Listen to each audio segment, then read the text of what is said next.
What's going on, everyone? My name is Tom, also known on YouTube as Tom Talks Rubbish. I have just joined the team for Last Man Standing, and I'm going to be basically reviewing AEW pay-per-views and special events for everyone on the channel. So this is just a quick video to let you know who I am, and I look forward to interacting with you all in the future. I don't really know what to say in this video. I am going to be reviewing AEW pay-per-views for Last Man Standing, and I hope you lot enjoy my reviews. So yeah, I will see you for tomorrow for the All Out review. Okay, goodbye.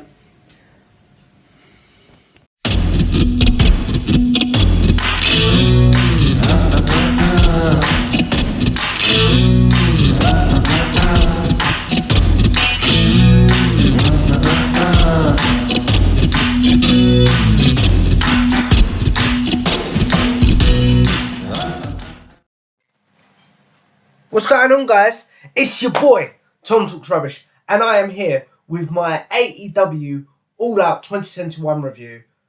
AEW All Out 21 review for the Last Man Standing YouTube channel. First of all, as this is my first official video, I just wanted to get all the thank you for having me and the sincere gratitude to Tyler and the rest of the crew for bringing me on to do AEW pay-per-view reviews. I'm looking forward to it, and I hope to contribute to the channel with other content as well. So enough rambling, let's get into it. We kicked off, first of all, guys, I didn't watch the buy-in, so we won't be covering that.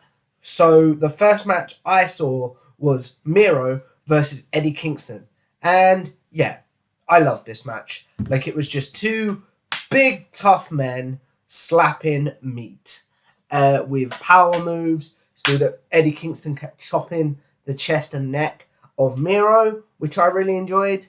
As in the build-up, they talked about how Miro's neck is his vulnerability with DDTs. There was a close DDT spot where Miro Eddie Kingston nearly got a free count and won the title. But overall, the other story of the match was Miro working on Eddie Kingston's back after he hit a power slam off of the apron onto the floor of the arena onto Eddie Kingston, and then he hit a kick, a thrust kick I think it's called, to his back and beat Eddie Kingston. Again, love this match. Highly recommend you check it out. To be honest, guys, I love this entire pay-per-view, so I can't say enough about checking it out. Next match was John Moxley versus Hishara. I can never pronounce Japanese names. I do apologize. Kojima is what I'm going to call him.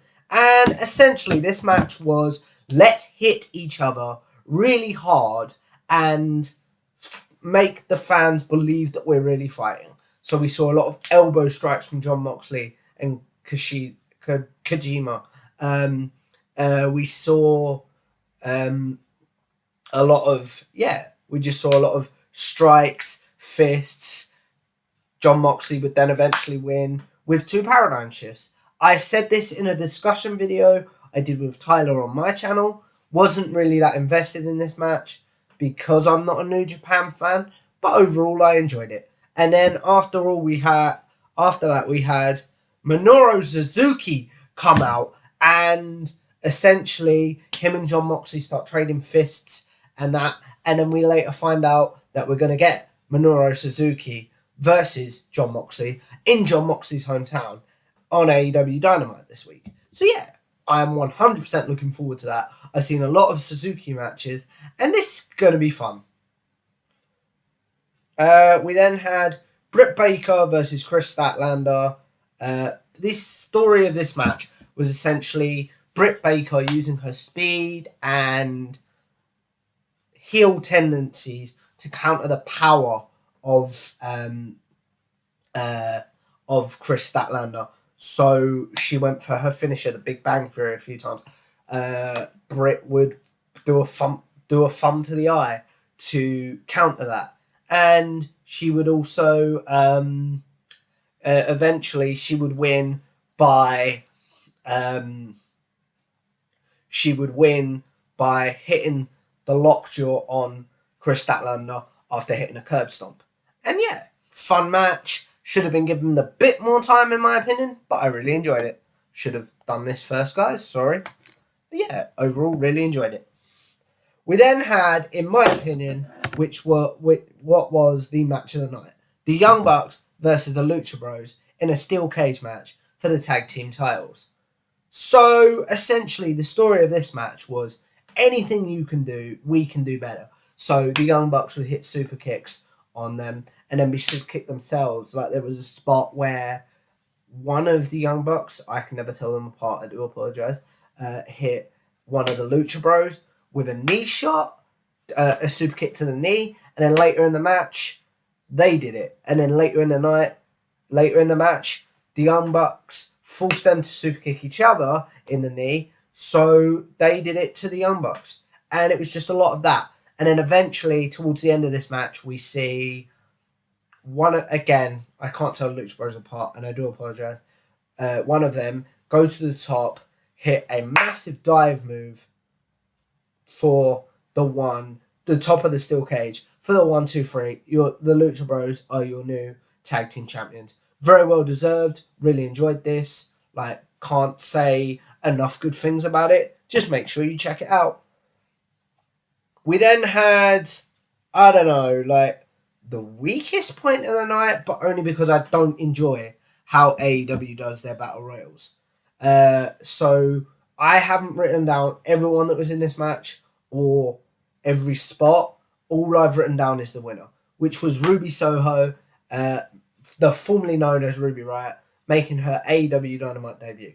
So yeah, enjoyed this. Can't say enough good things about it. And yeah, like, I'm looking forward to seeing what Ruby Soho can actually do, because as someone that's only seen her WWE stuff, I feel like she wasn't given that much of a chance. We then had Chris Jericho versus MJF. And if Jericho lost this match, he could never wrestle in AEW again. We saw a moment where Chris Jericho was playing his greatest hits, like the Lion Salt, the drop kick from the ropes to the floor, code breakers. We saw MJF hit a heat seeker at one point, and once again he's in the armbar. You think he's tapped, and that's it. And then towards what we think is the end of the match, we see MJF get Floyd the Bat. I'm not too sure where he came from, but Floyd the Bat's in the ring, and Wardlow and Jake Hager have come down to the ring and they're brawling. So Aubrey Edwards is distracted by this, and we see MJF hit Jericho with Floyd the Bat and then hit a Judas effect on him, and we think he's won, but Jericho's foot was on the rope at the last moment, so another referee comes down, tells Aubrey Edwards, oh, his foot was on the rope. The match is restarted.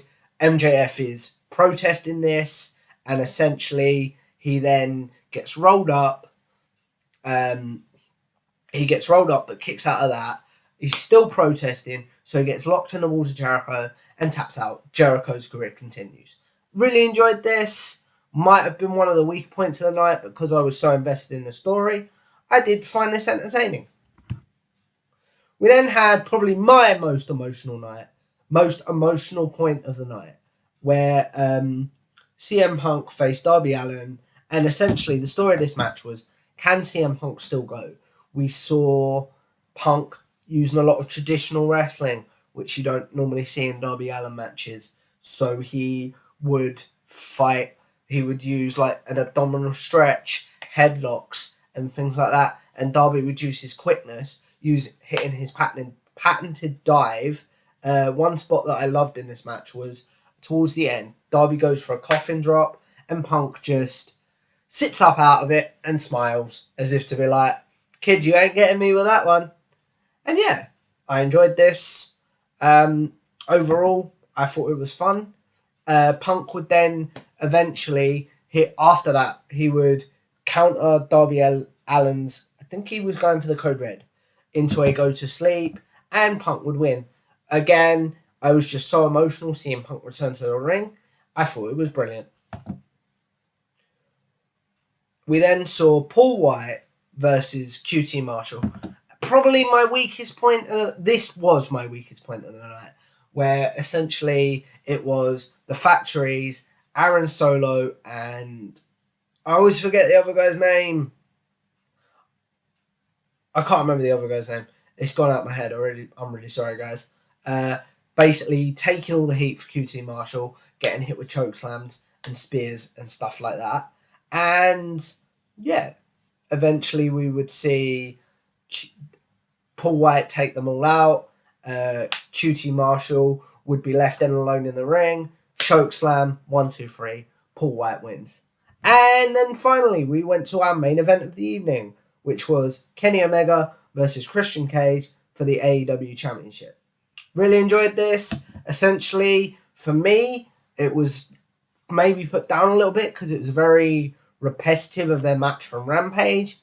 But in this match, they had a table on the outside. So at one point, they used a few tables. So Kenny Omega jumped on the table with both feet, putting Christian through it. Christian would hit a splash through the table at one point, and then eventually towards the end we would see Kenny Omega hit a one-winged angel off the top rope for the 1, 2, 3. But the show wasn't over there, guys, because we saw the Elite begin to beat down on Christian Cage. So the Young Bucks and Gallows and Anderson and Don Callis had come out by this point, and yeah.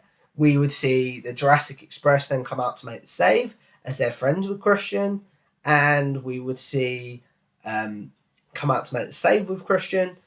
And then the lights go out. Adam Cole's music hits. He's in the ring. You think because of his history with the Elite, he's going to side with Christian in that. Bang! Super kick to Jungle Boy. And Adam Cole then gets on the mic and says, I'm the Elite are my family, and we are the most dominant faction in pro wrestling history. And then Kenny Omega basically does his smooch, goodbye, good night thing, and says, who can stop us? And then all of a sudden, Bryan Danielson's music hits, and he is now in AEW, and he and the rest of the good guy posse essentially run the Elite out of town, shall we say. Bryan Danielson, gotta get used to calling him that now, hits a knee on one of the Young Bucks. Again, don't know their names off by heart, and I apologise for that. So, and that it ends with the crowd all yesing. Loved the show, probably my favourite pay-per-view of the year. If you like this video, please subscribe to Last Fan Standing, because we are trying to get to 100 subscribers by the end of the year, and I will see you in the next one. Bye.